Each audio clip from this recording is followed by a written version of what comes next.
How surfing can help improve mental health.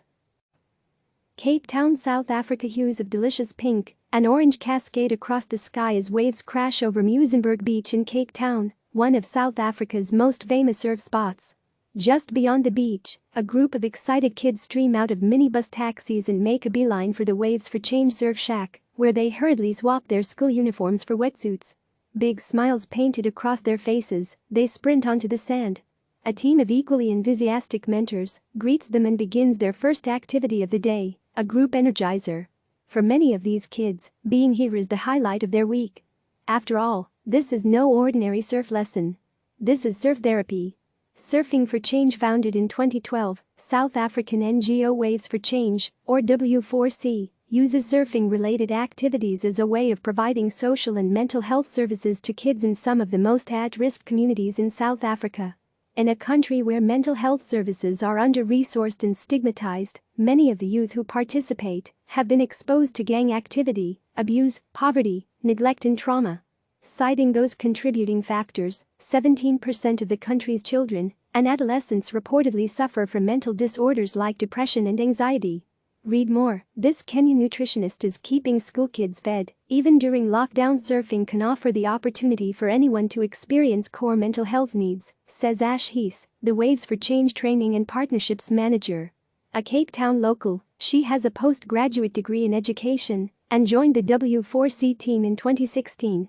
Hues believes everyone shares similar foundations of positive mental health, irrespective of one's experiences, community, or geography. Waves for Change says it strives to provide a safe physical and psychological environment for kids to practice new behaviors, all while having fun. The program even caught the attention of the Duke and Duchess of Sussex. The royal couple visited the surf camp in 2019 during their tour of Africa. Pillars of success. The organization has developed its program around three main principles, he says: building positive and healthy relationships, encouraging independence, and creating a sense of agency and hope. One of our sessions involves the children teaching each other to float, she describes. In this session, they are practicing communicating by asking each other if they are okay, asking for help if they need it, and listening to each other. They are practicing building trust and feeling empathy. W4C says these techniques, which have been refined over the past 7 years, are especially valuable in supporting kids who have endured trauma. Neil Zeitzman, a Cape Town-based sports scientist and national surf champion and coach, has studied the relationship between surfing and overcoming trauma. For a kid who's been traumatized in some way, whether it's physical violence, something they have experienced, or something they have done, the process of facing that danger or trauma in small manageable pieces is what makes them brave enough to face big problems, Zeitzman tells CNN. Surfing in the ocean is a great metaphor for that process. Another key element, he says, is having a support system of people who encourage growth in a positive way. If, as a kid, you're given a different structure to cling to, surfing for example, you can challenge yourself in a positive way, he says. Learn to take risks in a semi-safe environment, surrounded by people who share the same love or passion that you do, and who encourage you.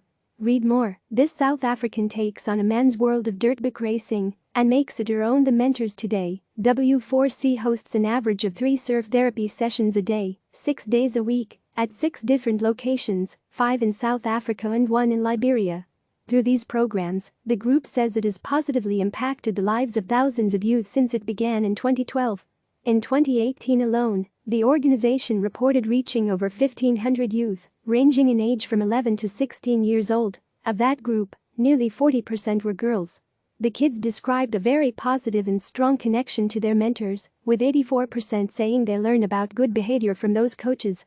Senior mentor Jose Peffer, 21, joined Waves for Change in 2016 and recently moved cross-country from his hometown in the Eastern Cape to Cape Town. Being a mentor involves being there for that specific group of kids at all times, says Peffer. Whether you're at the beach, whether you're at home, whether you visit them at schools, it's being the listener, someone these kids don't have. There are more than 50 Waves for Change mentors. The mentors themselves come from similar backgrounds to the kids they coach, offering a unique insight into the challenges they face on a daily basis. Peffer lives in a small room in Capricorn Township, one of the most dangerous areas in Cape Town, where gang violence is rife. He tells CNN he keeps to himself to avoid the risk of being associated with the wrong crowd. But on the beach with the kids, he comes alive, and so do they. What makes me a good mentor to our kids at Waves for Change is because I'm original, he says. I've been through what they've been through.